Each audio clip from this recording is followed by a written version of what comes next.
recursos y ayudas sociales a los que podemos acceder una persona que tenga daño cerebral adquirido una vez que tenga el alta hospitalaria, que tenga el alta en la sanidad pública, podríamos hablar de centros de rehabilitación. En la red pública pertenecen al INSERSO y sería el Centro de Referencia Estatal de Atención al Daño Cerebral Adquirido, el CEADAC, que está en Madrid, y el CEPAP, que es el Centro de Promoción de la Autonomía Personal, está en Bergondo y tiene también una unidad para personas con daño cerebral. Estos dos centros ofrecen atención integral tanto en régimen ambulatorio como en régimen residencial para personas que estén desplazadas. A nivel privado, aquí en Galicia existe el Instituto de Neurorehabilitación, que pertenece al Grupo Quirón y está en Poio, con una unidad de daño cerebral. Y luego estamos las asociaciones de daño cerebral adquirido.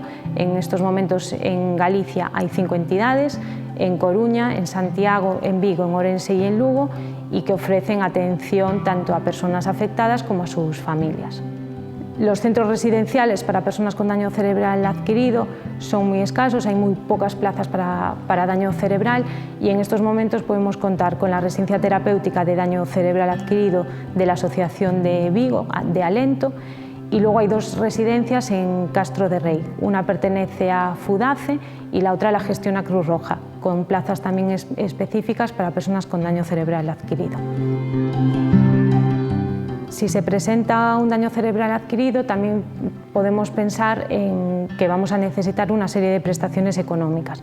La Seguridad Social contempla pensiones por incapacidad permanente para aquellas personas que estén trabajando en el momento de sufrir la lesión o que hayan cotizado un periodo mínimo. La incapacidad permanente puede ser de diferentes grados, parcial, total, absoluta o gran invalidez, y también contempla prestaciones por hijo a cargo. En ese caso es necesario tener reconocida una discapacidad del 33%. La Xunta de Galicia, a través de la Consellería de Traballo y Benestar, contempla unas pensiones no contributivas de invalidez para aquellas personas que no hayan generado derecho a una pensión contributiva. Hay que cumplir una serie de requisitos como tener reconocido un 65% de discapacidad, tener entre 18 y 65 años, residir en España durante por lo menos 5 años, de los cuales 2 tienen que ser inmediatamente anteriores a la fecha de solicitud, y carecer de rentas o ingresos superiores al importe de la pensión. Uno de los primeros recursos que se les recomienda tramitar a las personas con daño cerebral adquirido es el reconocimiento del grado de discapacidad o certificado de discapacidad, que es el documento que acredita la discapacidad de las personas. Está dirigido a personas de cualquier edad que tengan alguna deficiencia tanto a nivel físico como psíquico o sensorial, lesiones que sean permanentes y no recuperables.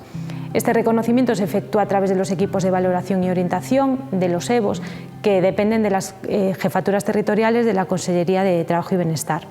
Las personas valoradas se les reconoce un porcentaje de discapacidad igual o superior al 33%, y esto les da derecho a una serie de beneficios fiscales, laborales, económicos, educativos.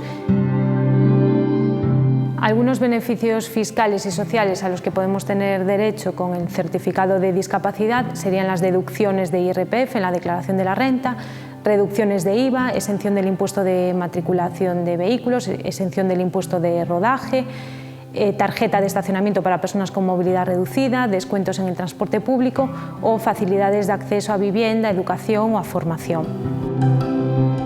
Hay que tener en cuenta a la hora de hacer la valoración de discapacidad que también puntúan los factores sociales complementarios. Para ello se puede adjuntar un informe social. La valoración de necesidad de ayuda de tercera persona, la valoración de dificultades de movilidad para utilizar transportes públicos colectivos y revisar siempre que en la resolución se contemple el tipo de discapacidad que tiene la persona con daño cerebral. En la resolución debe figurar expresamente la fecha de validez o la fecha en la que tendrá lugar la revisión en caso de que no sea definitivo. Debemos aportar todos los informes posibles que expliquen con la mayor claridad la situación de la persona con daño cerebral. Y también es importante destacar que las personas que tengan reconocida una pensión de incapacidad permanente por la Seguridad Social, automáticamente se les equipara con el 33% de discapacidad, teniendo derecho a los mismos beneficios fiscales y sociales. Otro de los grandes trámites que se deben realizar cuando una persona sufre un daño cerebral adquirido sería la valoración de dependencia. La Ley de Dependencia contempla tanto la valoración como el reconocimiento de la situación de dependencia. Pueden solicitar la valoración cualquier persona, independientemente de la edad que tenga, que se encuentre en una situación de dependencia. Se pueden valorar diferentes grados, donde el grado 1 haría referencia a una dependencia moderada, el grado 2 a una dependencia severa y el grado 3 a una gran dependencia, en función de la puntuación que obtengan al pasar la valoración. Para solicitar la valoración de dependencia es necesario residir en España y tenerlo hecho durante 5 años, de los cuales 2 deben ser inmediatamente anteriores a la fecha de presentación de la solicitud. Residir en Galicia en la fecha de presentación de la solicitud. La solicitud se presenta en servicios sociales municipales o de salud, principalmente porque el informe social tiene que ser público y cualquiera de estos 2 organismos serán los capacitados para hacerlo. La valoración de la situación de dependencia, se aplica a un baremo de valoración.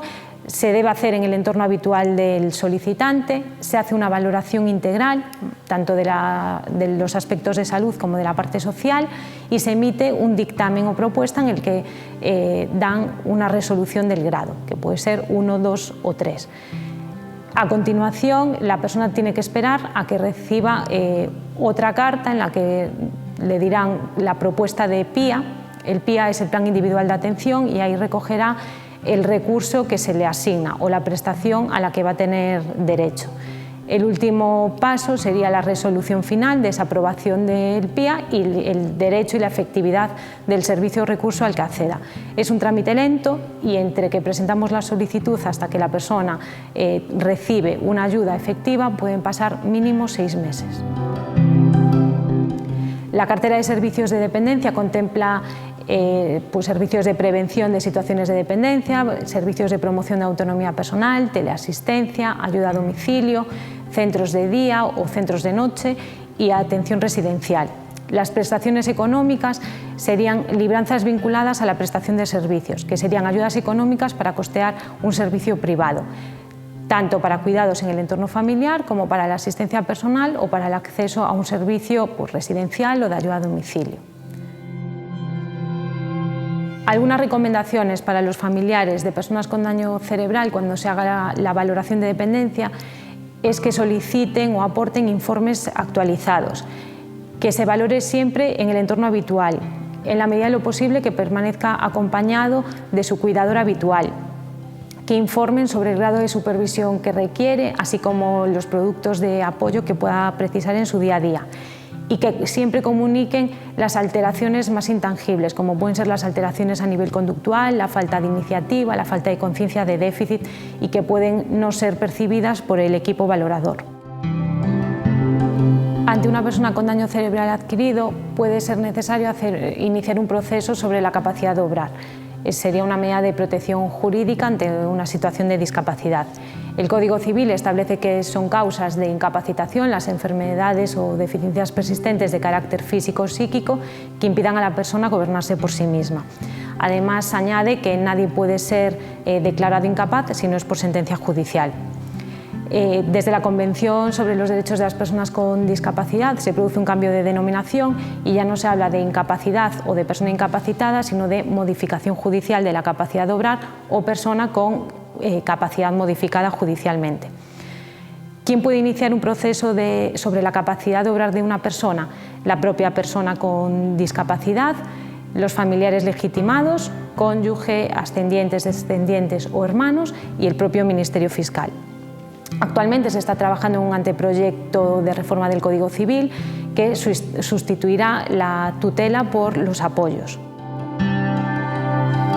Podemos detectar una serie de señales de alarma que nos hagan pensar que es necesario iniciar un proceso de modificación de la capacidad de obrar de una persona, como por ejemplo movimientos irregulares en sus cuentas bancarias, compras y ventas de bienes sin justificación, deterioro o abandono físico, falta total o parcial de conciencia de enfermedad y que puede suponer un riesgo para sí mismo o para terceros, que tome decisiones en función a opiniones ajenas, con cambios de opinión continuados, o que inicie y mantengan en el tiempo conductas inadecuadas o perjudiciales. Las medidas de apoyo que se contemplan en estos momentos sería la tutela, que sería un apoyo por sustitución, La curatela, en la que lo que se hace es asistir y complementar, pero no representar o sustituir a la persona con discapacidad. Y existe la figura de guardador de hecho, en la que no es necesario que se emita una resolución judicial. El proceso de modificación de la capacidad no es un proceso urgente. En caso de que haya que adoptar medidas, pues la ley contempla la posibilidad de adoptar medidas cautelares. También existen otras medidas de protección que las personas con discapacidad pueden tener en cuenta, que sería la realización de un testamento vital ante un notario o el patrimonio protegido, que se haría desde la agencia tributaria.